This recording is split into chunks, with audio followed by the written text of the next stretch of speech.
আমরা হব টকবকা মানুষ, কথা ঠিক না ঠিক? একটা চাষ চলে সবাই বসে আমাদের বিরুদ্ধে কথা বলতেছে, আমাদের বলা উচিত ভাই যতই কও তোমাদের ভোট মানুষ বারবার দেশে, আমরা এবার ভোটের দ্বারাছি, দয়া করে মানুষ যদি আমাদের ভোট দেয় ইনশাল্লাহ আমরা ক্ষমতার যাব, আর মানুষ যদি ভোট না দেয় তোমরাই ক্ষমতার যাও। আমাদের দাঁড়িপাল্লা মার্কা জীবনে কোনদিন এমপি হয়নি, এবার জনগণের কাছে আমরা আবেদন করেছি যে আপনারা সবাইকে ভোট দিয়েছে, একটাবার দয়া করে আমাকে ভোট দেন। এই কথা আমরা গ্রামে গ্রামে করছি, এটি আমরা যখন করছি এটা আমি আর কম না কোয়া বাকি থাকলা করছি চাষ চলে, আমি এগুলো দাওয়াত দিই না, আপনারা দাওয়াত দিচ্ছেন দেন, আপনাদের দল বড় দাওয়াত দেন, কিন্তু গ্রামে গ্রামে যাচ্ছি আমরা একটা কথাই করছি, বাবা দয়া করে একটা বারের জন্য আমাদের দাঁড়িপাল্লা মার্কে ভোট দেন। এই কথা আমরা কি ভুল করছি এত বড়, যে কথা কয় হবে না, এটা না হয় না কোনো গাঁত কমো না তাই বলে গাঁত কমো এরকম না, এটি কি কোয়া বাদ গেছে কথা মানে কি কোয়া বাদ গেছে, এটা তো কয় হয়ে গেল। তো ওরা আমাকে যে গুতে মারলো, মানে কি লাভ হলো না লস হলো? ওটি কিন্তু কিছু নীরব লোক থাকে কিনা, কেউ তো কথা কয় না, কেউ কথা কয় না, কিন্তু সিদ্ধান্ত নেওয়ার লোক আছে কিন্তু ওটি কিছু লোক কয় যে শালা তাই বলে এই সন্ত্রাসীর পক্ষে ভোট দেবো খেলে, যে সুন্দর কথা শুনলো এই দলও ভালো, আসলে ভোট এরকম কি দেবো, আল্লাহর রাস্তায় ভোট চাচ্ছে কম কথা, আর এইসব বিড়ি খাচ্ছে টান জামাত খারাপ, তো জামাত খারাপ তুই বিড়ি খাস খায় এ কথা কন না খায়? জামাতের অফিসে কোনো বিড়ি খাওয়ার কালচার এখানে নাই, জোর এখানে আছে নাকি? আর তোমাদের অফিসে বিড়ির পাশার কোনো অভাব নাই, সিগারেটের পাশার অভাব নেই, কে আমাদের অফিসে নামাজ হয় আর তোমাকে একটু বিড়ির জামাত হয়।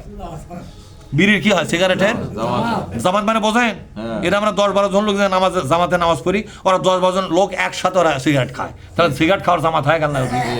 ওরা হলে এই গ্রুপের লোক, ওরা আমাদের সমালোচনা করে মানে ঘেগা, তাই এই যে গলার মধ্যে একটা উঁচা জায়গা না, এটা মর্দ মানুষের, এই জায়গার সমালোচনা করছি, এত বড় 3 সেরি ওজনের একটা ঘেগালা, কথা ঠিক না ব্যাটি?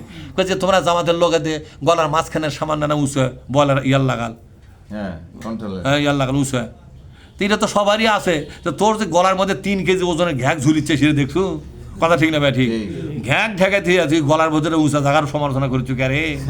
হ্যাঁ সুই আর চালুনের হাল হয়েছে, সুই চালুন সমালোচনা করছে, এত টেরা তোর মধ্যে চালুন সুযোগ করছে, সুই করছে আস্তাক ফরিউল্লাহ, 1000টা টেরালে বসে আছো আর আমার এক টেরা তোর বেচা গেছে। ভাইরা আমার, আল্লাহ তাআলা বলছেন, দেখেন আল্লাহর কোরআন শোনেন, ইউসারিউনা ফিল কুফরি, ওরা তো ইসলাম বিরোধী কাজে দাবাদাবি করতেছে, শক্তি প্রদর্শন করতেছে, সেনাগিরি তো করতেছে, কথা ঠিক না ঠিক? এগুলো ব্যাপারে আপনি কোনো চিন্তাই করবেন না, নো টেনশন। সুবহানাল্লাহ করে লা ইয়াহজুনকা মানে নো টেনশন হে রাসূল, নো টেনশন এট অল, কোনোদিন আপনি চিন্তা করবেন না, ওগুলো কোনো চিন্তার বিষয়ই নয়, ওরা ঠিক ওগুলাতে এমনি একদিন সিপিতে শেষ করে দেবো ওগুলো সব, কথা ঠিক না? আরে 16.5 বছর কার ফেরাউনকে আল্লাহ কেমনি বিদায় করলো, দুধ খাওয়ার টাইম দেয়নি, কথা ঠিক না? আরে বাটি ভরা দুধ আছেই, তরকারি ভাত সবই আছে, জুতোও পরবার দেয় না, কিসের জুতো, খালি পায়ের দৌড়। সেই ভাতগুলা বিপ্লবীরা তা বসতে হয়, সে ভাতগুলা খায়, সে কি ভাত, কি চাউলে, কি চাউলে না বালাম চাউল পাকিস্তানি, এই পাকিস্তানের বিরুদ্ধে কথা কয়, আর পাকিস্তান চাউলের ভাত এনে থোতে পারি মধ্যে, সারা কিরকম বেঈমান মহিলা, কথা ঠিক না ঠিক? এরা যা ভাত খাচ্ছে, ভাতে যে এক মুঠ ভাত মুখত দেবে তাও হয়নি। আরে হিন্দুর দেশে তো রেজেক আছে, তুই এটি ভাত খাবো কে, কথা ঠিক না? যা দাদার দেশে যায়, কি দাদি খিলাই খাওয়া বসে থাকে, কথা ঠিক? হ্যাঁ ভাইরা আমার, তাই আল্লাহ তাআলা বলছেন শোনেন, ইন্নাহুম লা ইয়াদুরুল্লাহা শাইয়্যা, ওরা আল্লাহর কসু করতে পারবে না, সুবহানাল্লাহ বলেন। ওরা আল্লাহর ঘোড়ার ঘাসও কাটতে পারবে না, আল্লাহ তাআলার কসু করতে পারবে না, আল্লাহ পাকের ওরা কোনো ক্ষতি করতে পারবে না। এর মানে কি? আল্লাহ কি আসমানের ক্ষতির কথা বুঝাচ্ছে এটি? এখানে কিন্তু রহস্য আছে, দেখেন, ইন্নাহুম বলেন, ইন্নাহুম লা ইয়াদুরুল্লাহা শাইয়্যা, লা ইয়াদুরুল্লাহা শাইয়্যা, আল্লাহর শাইয়ুন মানে কি? এতটুকু শাইয়ুন মানে, শাইয়ুনকে বলেছে অনেকেই সরিষার দানা, এই সরিষার দানাকে বলা হচ্ছে হেলাল, বুঝতে পারছো? তাহলে শাইয়ুন মানে কি বলেন তো? তাহলে শাইয়ুন মানে হলো সরিষার দানার পরিমাণ ক্ষতি করতে পারবে না। তার মানে আল্লাহ তাআলা বুঝালেন যে ইসলামী আন্দোলন যারা করে তাদের কোনো ক্ষতি ওই বড় দল হলে কি হবে, কিচ্ছু করতে এই গ্যারান্টি কে দিল? অর্থাৎ ওরা কি আমাদের ক্ষতি করতে পারছে? আমাদের এত লোক মারলো তাও কিন্তু আমাদের কোনো ক্ষতি হয়নি। আজকে গোটাল ভার্সিটিগুলো আমাদের দখলে চলে আসতেছে, তাহলে শক্তি কোন জায়গা ছিল আমাদের, কথা ঠিক না ভাই ঠিক?